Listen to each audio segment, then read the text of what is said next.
L'employeur peut-il insérer une clause de période d'essai dans un contrat d'apprentissage? Voilà une question qui revient toujours en droit du travail et sur laquelle nous allons, comme toujours les amis, essayer de vous apporter des éléments de réponse dans le cadre de ce live. Mais avant, je vous invite comme toujours à partager et surtout à vous abonner à notre page pour ne rien manquer de tout ce que nous faisons ici sur le droit du travail. Alors, est-ce que l'employeur peut-il insérer une clause sur la période d'essai dans un contrat d'apprentissage? Peut-être avant de répondre à cette question, il faudrait préciser que le contrat d'apprentissage, c'est un contrat dans lequel justement l'employeur s'engage à assurer une formation pratique et théorique, n'est-ce pas, à l'apprenti dans le cadre justement d'un cursus de formation que celui-ci suit auprès d'une école. Donc, durant cette période de formation-là, normalement, l'employeur, au moment de l'embauche de l'apprenti, n'a pas le droit d'insérer dans le contrat d'apprentissage une période d'essai. Ce n'est pas possible.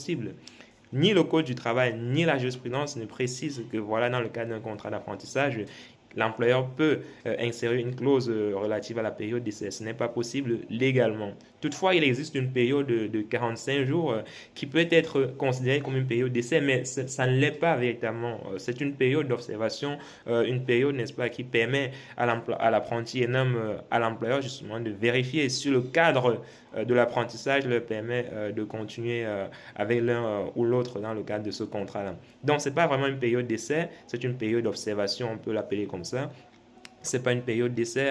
Justement, la Cour de cassation a d'ailleurs été très précise sur cette question. Elle a estimé en 2018 dans un arrêt que voilà, cette période-là ne devait pas être considérée comme une période d'essai. Donc, si vous avez un contrat d'apprentissage qui stipule expressément une période d'essai, vous pouvez contester justement le fondement de cette période d'essai-là en vous appuyant effectivement sur la jurisprudence de la Cour de cassation sur cette question-là. Voilà. Donc, j'espère que c'est clair pour vous, les amis. N'hésitez pas, comme toujours, à commenter, à partager et surtout à vous abonner à notre page pour ne rien manquer de tout ce que nous faisons ici sur la création de contenu en lien avec le droit du travail en France. Portez-vous bien et passez un bon week-end.